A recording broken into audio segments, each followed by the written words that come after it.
बच्चों, हम प्रतिशत चैप्टर में प्रतियोगी परीक्षाओं से संबंधित सवाल पर लगे हुए हैं। और जहाँ तक प्रतियोगी परीक्षा की बात है तो उसमें विविधता बहुत अधिक रहती है, लेकिन हम यहाँ पर मुख्य पैटर्न पर आधारित सवाल कुछ हल कर दे रहे हैं। बाकी आप लोग के ऊपर है कि गाइड में और उससे संबंधित जितने सवाल हैं उसको आप हल कीजिए।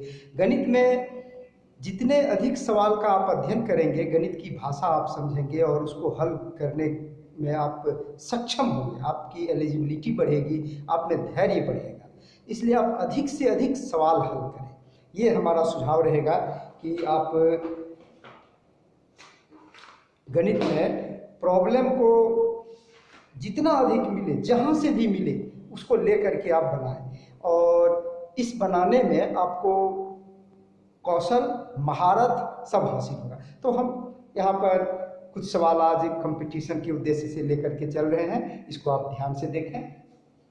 पहला सवाल है, कोई वस्तु 10% हानि के बदले 10% लाभ पर बेची जाए।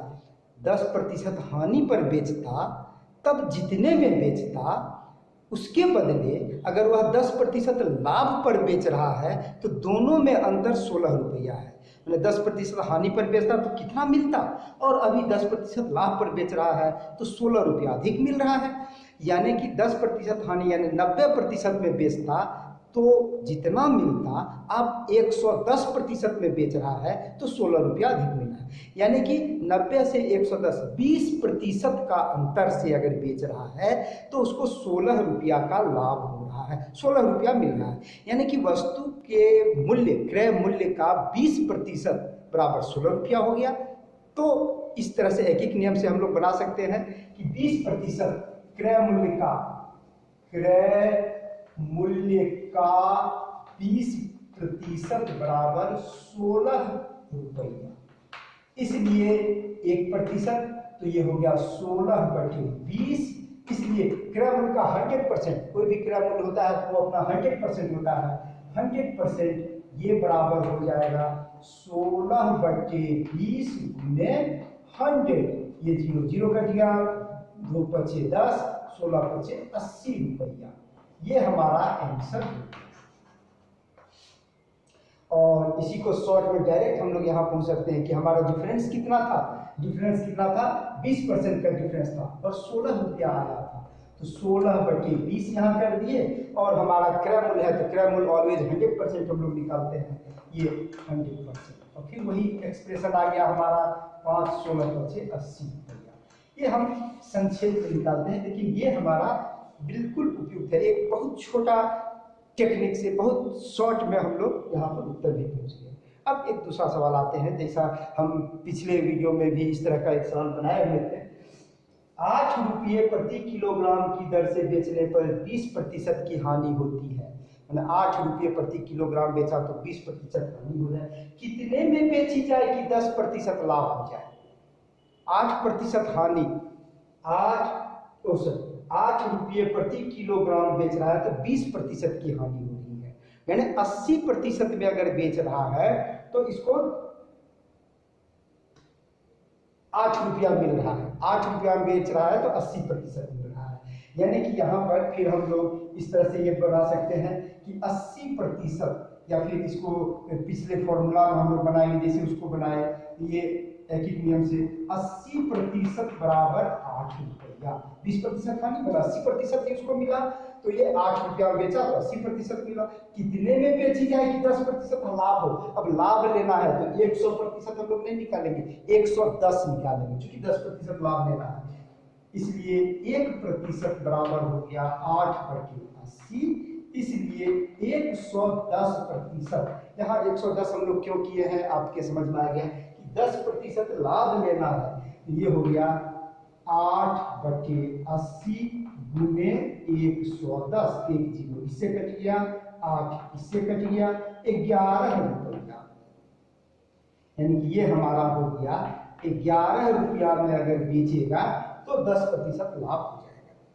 तो हम इस चीज को समझ गए कि हमको जब इस तरह का सवाल एक पहले भी बनाया गया था, ये एक नए ढंग का सवाल था, ये हम चर्चा कर दिए। आज एक और नए ढंग का सवाल कर रहे हैं जो कि ऐसे बनाने पर बहुत लंबा बनेगा, लेकिन हम उसका बहुत स्वच्छ तरीका बनाते हैं। पहले उस तरीका को समझते हैं बेसिकली, फिर हम उसको इम्प्लीमेंट करेंगे फॉर्मूला। उम्मीद है आप इसको डाल लिए होंगे, स्क्रीनशॉट ले लिए होंगे, या बार बार इसको देखेंगे तो आपको समझ में आ जाएगा कि हमको किस तरह से इस तरह के सवाल को डील करना है, हल करना है। होता क्या है कि कभी कभी एक आदमी ए एक सामान खरीदा, x रुपया में खरीदता है, 10% लाभ पर B को बेचता है, B 20% लाभ पर C को बेचता है, C 15% हानि पर D को बेचता है। D का क्रय मूल्य क्या है? A x रुपया में खरीदा, 10% लाभ पर B को बेच दिया, B 20% लाभ पर C को बेच दिया, और C उसको D को बेचा तो हानि पर बेचा। लाभ पर भी बेच सकता था, हानि पर बेच, एक हानि हम दे दिए ताकि लाभ और हानि दोनों मिला रहेगा। तो एक ही सवाल में आपको हम समझा देंगे, आप अपने से उसको आवश्यकता अनुसार उसका उपयोग करेंगे, जो टेक्निक हम यहाँ बता रहे हैं। तो x का A का विक्रय मूल्य, A का विक्रय मूल्य ये क्या हो जाएगा? क्रय मूल्य प्लस क्रय मूल्य का 10% लाभ हो तो जुड़ जाएगा, यहाँ पर क्रय मूल्य का 10% जुड़ गया। ये हो गया x जोड़ x का 10%, और ये हो गया हमारा, यहाँ लिखते हैं x जोड़ x गुने 10/100। तो ये हमारा हो गया। x को कॉमन ले लेते हैं, बीच में जोड़ घटाव रहता है, हम इस x को बाहर निकाल लेते हैं, तो यहाँ बच गया है a जोड़, या x तो बाहर आ गया था, ये बच गया 10/100। ये हो गया हमारा B का क्रय मूल्य। B 10% लाभ पर B को बेचा, तो B का क्रय मूल्य हो गया। अब B का क्रय मूल्य इतना हो गया, ये पूरा हम घेर देते हैं। अब इसका 20% लाभ पर B बेचा, तो B का विक्रय मूल्य, B का विक्रय मूल्य ये बराबर कितना हो जाएगा? देखिए x का जो क्रय मूल्य था उसको बाहर करके और ब्रैकेट में 1 जोड़ 10/100 कर दिए थे। अब ये 20% लाभ ले रहा है, तो इसको बाहर करके एक ब्रैकेट और दे देंगे और 1 जोड़ 20/100 लिख देते हैं। ये करेंगे हम लोग x 1 जोड़ 10/100, और ये हो जाएगा 1 जोड़ 20/100, क्योंकि 20% लाभ ले रहा है। उसी प्रकार C का विक्रय मूल्य ये हो जाएगा, ये पूरा हो गया B का विक्रय मूल्य। तो ये B का क्रय मूल्य हो गया, ये B का क्रय मूल्य हो गया। तो इसका विक्रय मूल्य क्या होगा? अब इसमें इसको घाटा हो रहा है, जब घाटा होगा तो यहाँ पर हम लोग माइनस कर देते हैं। ये हो जाएगा हमारा x 1 + 10/100, 1 + 20/100, ये तो हमारा इसका था क्रय मूल्य। अब इसको बेचारे को घाटा हो गया, तो 1 माइनस कितना घाटा हो गया है? 15%, 15/100। अब इस सब को सिंप्लीफाई अगर हम कर देते हैं तो D बेचा है D को, तो D का विक्रय मूल्य निकल जाएगा। ये एक फॉर्मूला हो गया, ये आप इसको याद कर लेंगे और आवश्यकता के अनुसार इसको इम्प्लीमेंट करेंगे, समझ में आ जाएगा। कुछ सवाल बनाना होगा, खोज के बनाना होगा, गाइड से, अलग अलग कॉम्पिटिटिव एग्जाम के प्रश्न से।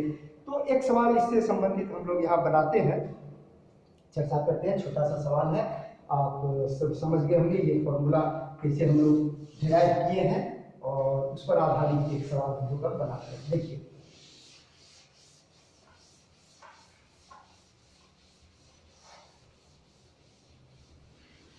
सवाल है, प्रॉब्लम हमारा है कि राम 120 रुपये की वस्तु को 20% लाभ पर श्याम को बेचता है। 120 रुपया का चीज खरीदा था, 20% लाभ को श्याम को दे दिया। श्याम उसको 25% मान लेते हैं। श्याम 25% लाभ पर मोहन को दे देता है। चलिए, मोहन को बेचता है। अब क्या करता है मोहन? मोहन को घाटा हो गया, मान लीजिए मोहन को 10% घाटा हो गया। आगे हम लोग बनाते हैं, मोहन 10% हानि पर सोहन को दे देता है। चलिए, सोहन को बेचता है। सोहन का क्रय मूल्य, सोहन का क्रय मूल्य, मैंने मोहन जितना में बेचेगा वही सोहन का क्रय मूल्य हो जाएगा। क्रय मूल्य क्या होगा? हम लोग क्या करते हैं, सबसे पहले राम का डायरेक्ट हम लोग निकाल सकते हैं सोहन का क्रय मूल्य। ये कंपटीशन का एग्जाम है तो हम लोग डायरेक्ट लिख सकते हैं सोहन का क्रय मूल्य। डायरेक्ट उत्तर हम लोग कैसे निकलते हैं? 120 रुपया मोहन खरीदा था, ये 20% लाभ पर बेचा था। ये लाभ पर बेचा थे 1 जोड़ 20/100, 20% का मतलब 20/100। चलिए, ये तो हो गया श्याम का क्रय मूल्य हो गया। ये बेचा 20% लाभ पर, तो ये श्याम का क्रय मूल्य। श्याम अपने क्रय मूल्य का 25% लाभ लेता है, तो इस पर 25%, 1 जोड़ 25/100। चलिए, इजी हो गया। ये श्याम का विक्रय मूल्य हो गया, तो मोहन का क्रय मूल्य हो गया। ये पूरा हो गया मोहन का क्रय मूल्य। तो ये हमारा हो गया श्याम का क्रय, श्याम का क्रय मूल्य। और ये पूरा हो गया मोहन का क्रय, मोहन का क्रय मूल्य। अब इसमें मोहन जो बेचता है तो 10% की हानि पर बेच देता है। जब हानि करते हैं तो 1 माइनस करते हैं 10/100, और ये पूरा हो गया हमारा सोहन का क्रय मूल्य। ये मोहन का क्रय मूल्य था इतना दूर, ये श्याम का क्रय मूल्य था, और ये हमारा हो गया सोहन का क्रय मूल्य, सोहन का क्रय मूल्य। आपको समझाने के लिए हम ये अंडरलाइन देकर के ये सब लिख रहे हैं। आप डायरेक्ट प्रैक्टिस करेंगे तो डायरेक्ट इसका उपयोग कर लेंगे। आगे देखते हैं, तो ये हो गया 120 गुने, ये कट गया 0 0, 2 5 10, यानी ये आएगा तो 5 1 5, और यहाँ 1 था, 5 1 6, 6/5। ये 25 चौका 100, 4 हो गया, 4 1 4, और ये 1 हो गया, 4 5/4, 5/4। समझ में आ जाएगा, बहुत आसान है। 4 1 4, 1 5, और यहाँ पर ये 0 0 कट गया, ये 10 1 10 में से 1 घट जाएगा, ये हो जाएगा 9/10, 10 नीचे है। अब इसी को सिंप्लीफाई कर देते हैं। ये 1 0 इससे कट गया, ये 5 है, 5 इससे कट गया, 4 या 12 ये कट गया। अब हमको नीचे में तो सिर्फ एक बच गया, 6 या 18, 18 9, ये 9 है, 18 9 162 हो गया। ये हमारा उत्तर हो गया। इन्हें 3 गुने 6 गुने 9 बराबर 162 रुपया। आंसर यहाँ नहीं लिख सकते, हम लिख सकते हैं, क्योंकि 3 6 9 को गुना करेंगे। 9 27 6 162, जिसे भी है हम लोग इसको गुना करके 162, ये हमारा आंसर आ गया। तो हम आज एक ये नया चीज देखें टेक्निक कि लगातार कोई लाभ पर बेच रहा है, फिर कोई हानि पर बेच रहा है, फिर जो लिया वो लाभ पर बेच दिया। तो इस तरह का सवाल अगर रहेगा तो हम डायरेक्ट यहाँ पर एक फॉर्मूला डिराइव किए हैं, इसका उपयोग करके और हम लोग निकाल सकते हैं बहुत जल्दी में। ये आपको कंपटीशन में हेल्प करेगा, बहुत अच्छी चीज़ है। धन्यवाद। आज फिर अगले दिन दूसरा चैप्टर हम लोग शुरू करेंगे।